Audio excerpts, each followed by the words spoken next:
Welcome back to the Space Gulag, otherwise known as PPSW, your favorite hangout place, and today we're back with another Star Wars theory with my nasally ass voice. I'm sorry, I'm still doing the thing, so yeah. Before we go any further, check out the Discord link down below. We have a lot of fun conversations, I hint videos, there's rolls, a lot of fun, awesome community, people are loving it. It's a great Star Wars community, it's very friendly, there's no hating on any genre or any different part of the Star Wars universe, so it's a lot of fun. Also subscribe if you want a chance to win a free lightsaber. Huge giveaway going out 10k. Also subscribe to these awesome channels. Let's get straight into the theory. What if Force Heal was in the prequel trilogy? Today we'll be looking at the concept of what would have happened if Force Heal were an ability during the prequel trilogy. This stems from the odd placement of Force Heal during the final installment of the Skywalker saga. No, I'm not talking about the Return of the Jedi, I'm talking about the Rise of Sky Guy. This is a full-blown story, not just listing off some cool scenes for cool Force abilities. I'm really telling a story here, so let's get straight into the story. The story begins during the Phantom Menace. Obi-Wan and his master Qui-Gon Jinn begin to duel a fearless Zabrak Darth Maul on Naboo. The duel leads from the hangar bay into an enclosed circuit of doors that are shielded. When Darth Maul and Qui-Gon get to the end of the hallway, Obi-Wan watches as the duel takes place between his master and the Sith assassin. Obi-Wan is antsy. He wants to help his master take on the Sith because Obi-Wan knows he is ready to pass the trials, but something shocking happens. Master Qui-Gon Jinn is stabbed through the stomach by Darth Maul, and he falls to the floor, barely alive. When the door opens, Obi-Wan springs into action, maybe too hastily. Not long after Obi-Wan engages Maul, he loses any advantage he had in the fight, as Darth Maul pushes Kenobi off the ledge. Obi-Wan hangs from a small piece of metal sticking out of the wall that leads into a pit of nothingness. Kenobi uses the low ground to his advantage before he seizes the high ground from Maul, cutting down the Sith Lord. Obi-Wan ran over to his master, who was slowly dying. Qui-Gon told his apprentice to train the boy. Obi-Wan pleaded with his master not to leave him, but he did. Obi-Wan's master died on Naboo, and Obi-Wan promised his master that he would train the boy, Anakin Skywalker. When Yoda and the Council arrived to memorialize Qui-Gon Jinn, they granted Obi-Wan the rank of Jedi Knight, but they also allowed Kenobi to take Skywalker on as an apprentice. Before Kenobi and Yoda finished discussions, he told Master Yoda that he wanted to learn how to heal people. Yoda told Kenobi that there was an ancient force power that allowed users to save people from critical wounds and even death. Kenobi asked to learn this power, and Yoda told him that when they returned to Coruscant they would go to the archives to access the information. After the funeral and celebration of the Naboo and the Gungans coming together, the Jedi and Supreme Chancellor returned back to Coruscant. On Coruscant, Anakin would begin his basic youngling training, of which he would naturally excel at. As for Kenobi, he and the Grand Master Yoda would go to the restricted section of the Jedi Archives, the Temple, with the archivist, Jocasta Nu. They would search for hours until they eventually found the information regarding the ability to use Force Heal. Yoda, Kenobi, and Jocasta Nu studied it. Eventually, they mastered the ability to Force Heal, just in time for Kenobi to begin training his apprentice, Anakin Skywalker. Sadly for Anakin, during the time Kenobi was learning how to use Force Heal, Anakin was bullied by his peers, and Kenobi wasn't there to help him through it. Obi-Wan immediately apologized for not being there, and he told Anakin that he was learning an ancient force power. Only 3 Jedi in the entire Order knew how to use this power at this point. But ironically, much like Kenobi's signature mind control, he was naturally adept at using the Force Heal. Anakin and Kenobi would begin basic training, and Anakin was extremely interested in Force Heal. Kenobi told his apprentice that eventually he would train him how to use the ability, but at this stage in his training, he wasn't ready to use the power. It was very draining, and it caused a lot of duress on the person who was using the ability. Anakin was understanding, and understanding as Anakin was, his bond with Obi-Wan began to grow. It began to blossom. Though the two of them had a lot of work before they would have the unbreakable bond that they would be eventually known for, the years would go by. A defining moment in Anakin's life would draw him to ask Kenobi about Force Heal again. It was rather traumatic. It was a moment on Mawan, where Kenobi and Skywalker were sent to restore peace to the lawless world. On Mawan, Jedi Master Yaddle sacrificed herself to not just save the people of Mawan, but Anakin Skywalker himself. Anakin was quite heartbroken by this turn of events. He and Yaddle had a really nice relationship, and even though Yaddle absorbed a chemical weapon to save the population, Anakin still wished he were able to bring her back. When he asked Obi-Wan to show him, he did not hesitate. He was happy to help his apprentice learn how to use this Force ability. Anakin was having struggles with the ability. It's not that he wasn't trying hard enough, he just struggled to connect the healing part with the Force. It was because Anakin had darkness within him. He was naturally dark attuned, and he wasn't able to feed off the light that was required to use Force Heal. Over the following couple years, Anakin would be tested. He would have to be steadfast in using Force Heal. On an extended mission, his first solo mission that is, Anakin Skywalker was sent to accompany Padme Amidala to Naboo to keep her safe. When nightmares of his mother continuously haunted him, the two left for Anakin's homeworld of Tatooine. There on Tatooine, he would follow the breadcrumb trail to the Lars homestead. There he would learn that his mother was taken by the Tusken Raiders in the middle of the night. Anakin was dedicated to save his mother. He deeply cared about her. He remembered her, and he didn't want to forget her. When he went across the deserts of Tatooine, he found his way to a Tusken encampment. When he found his mother's tent, he went in and took her off a contraption that was keeping her captive. When he saw that his mother's life essence was fading away, while she lay in his hands in his lap, he tried to use what Obi-Wan had taught him. He tried and tried, but his mother slowly slipped away. Anakin didn't turn to rage. He cried. He had failed her, though, even though the Tuskens did this, he was the one that failed his mother. He took his mother back out the hole that he had cut himself into and put her on a speeder and back to the Lars farm, without killing not just all the men, but the women and children too. He spared all of them. Anakin's peaceful choice brought light into his heart, and he felt the difference. When R2-D2 informed Anakin and Padme that Kenobi was on Geonosis, they needed to pick up and go. The Battle of Geonosis soon ensued, and the arena where Geonosis was holding Obi-Wan Kenobi turned into a mosh pit of clankers and Jedi. And though the Jedi ended up being surrounded, too many Jedi were dead to heal. There was no time for that though, because gunships began to come down overhead to save the Jedi out of their death trap. While on the LAAT, Anakin told Obi-Wan that he had failed the Force Heal on Tatooine, and that his mother died because of it.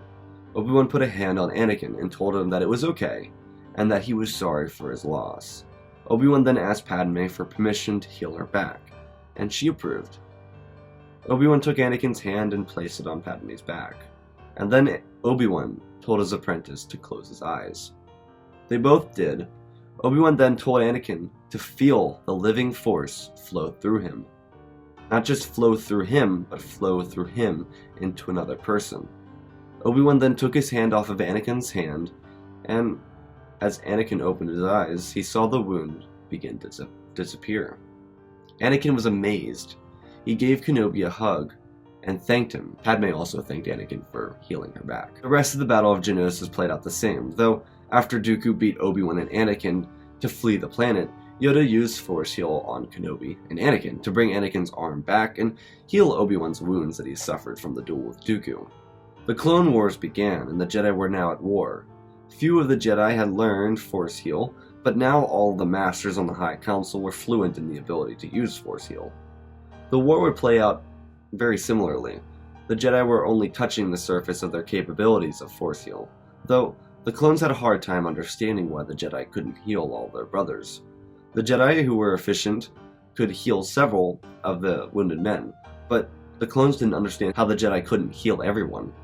They loved their brothers, and those who had died were gone. Sometimes, to the clones, it felt like the Jedi didn't actually care about their needs. Regardless of the war effort, it led to the eventual return of Darth Maul. Kenobi would run into him and fight him on several occasions, though it mattered most on Mandalore, when Maul used Satine to break his spirit.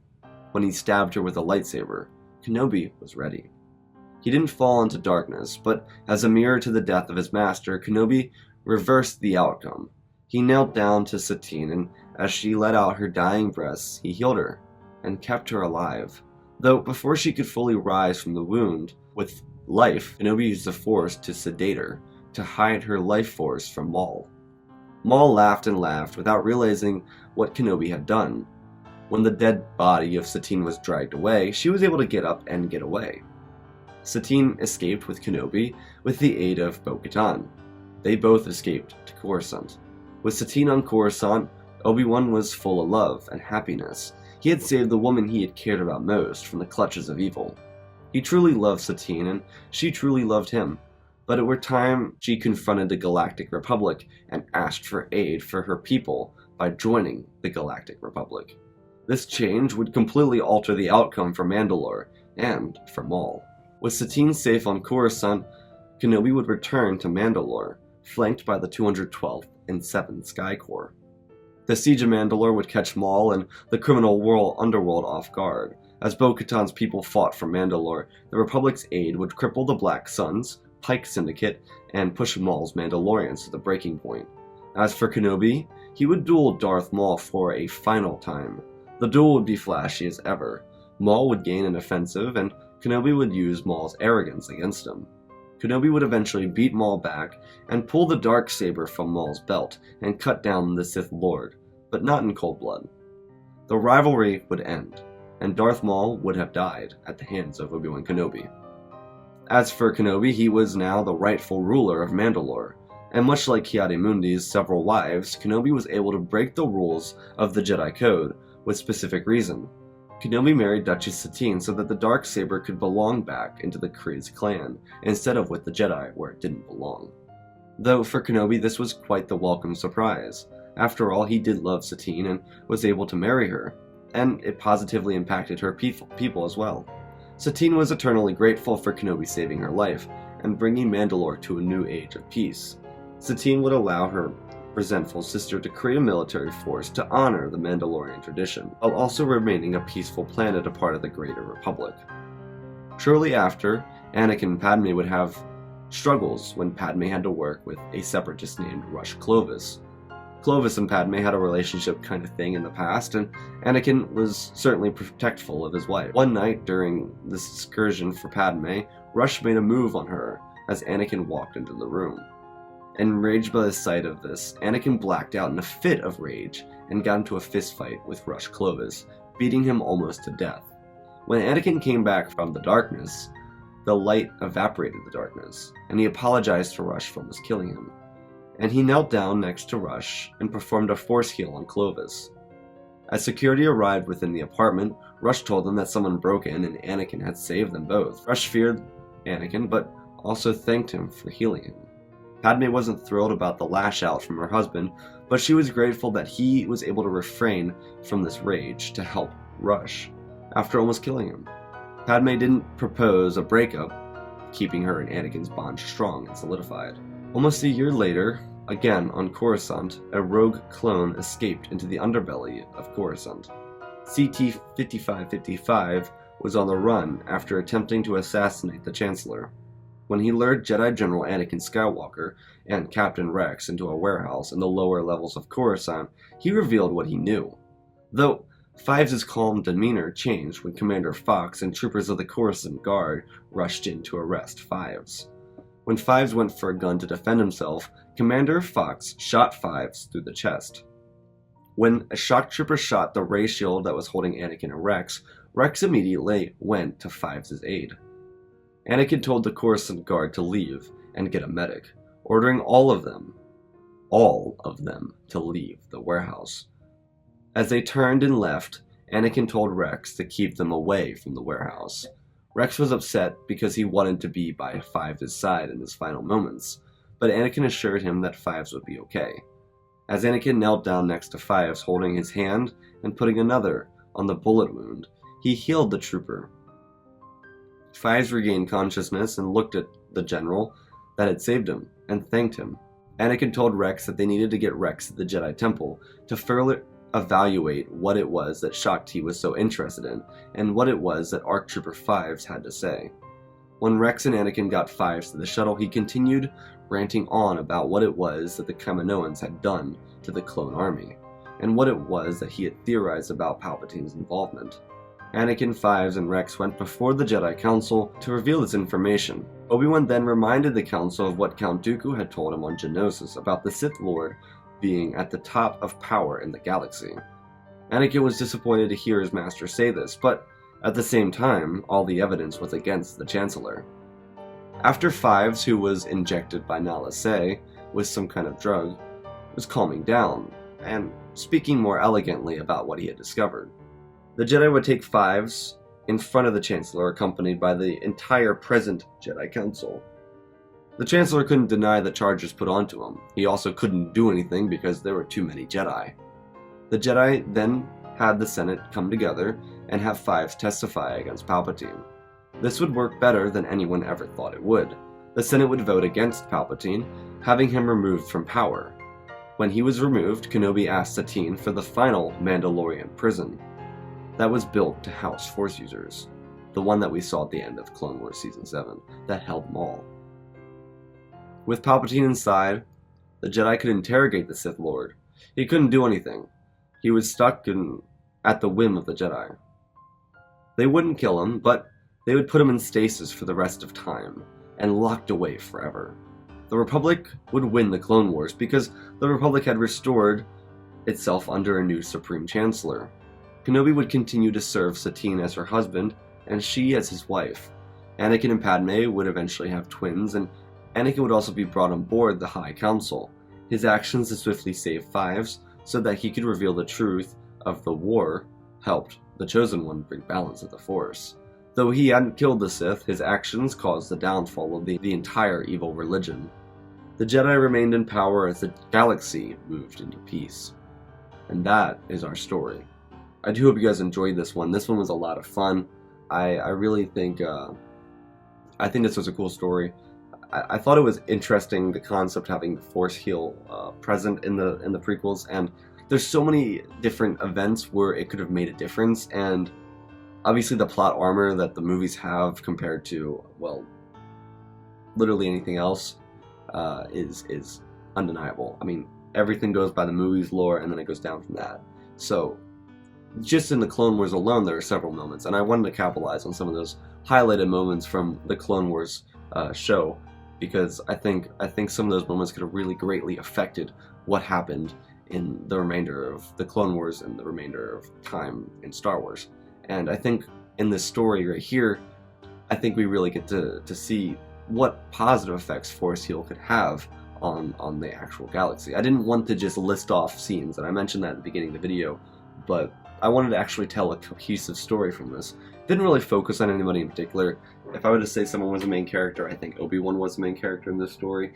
Anakin was obviously being taught by him, but most of the Force heal kind of revolves around Obi-Wan for the Prequel Trilogy. So I think using Obi-Wan as that main guru of Force heal was very important. Also, I have to say, I really liked making Obi-Wan someone that was really naturally gifted with Force heal. I think that made it more special to him and made it so efficient when he used it. Also, I think Anakin's failure with the Force heal was something that would propel him to be better and to work more towards being a better Jedi. I didn't want that to seem like it came out of nowhere, but Anakin, I think, would have worked heavier and more focused towards being a better Jedi if he had failed bringing his mother back. And that's what I was really trying to highlight here. I think Anakin would have been really devastated from that failure. Instead of blaming Obi-Wan for it, I think he would have tried anything he could to make up for that loss. And originally, my original concept was that Anakin would reach his full potential and not have to worry about Padme dying and eventually having a final duel with Palpatine, but I really wanted to do something different here, and I kind of get tired of doing Palpatine duels and fighting Palpatine. I like the idea of him being put in stasis in one of those Mandalorian traps for the remainder of time, and I think that was pretty well done here. So tell me what you guys thought about this. I'm really happy with how this turned out. Obviously, it's like 6 in the morning right now, and I'm kind of tired because I still have to edit the video that you watched yesterday, let alone this one. So if that makes any sense, I'm recording this Tuesday morning before the video that comes out on Tuesday, so I have to go get that done. Anyways, guys, Don't forget, check out the Discord if you want a chance to have some fun with an awesome Star Wars community. A lot of fun. Have a great time there. Link is down below. Also subscribe to me if you want a chance to win a free lightsaber. That happens at 10K. And always remember, may the Force be with you.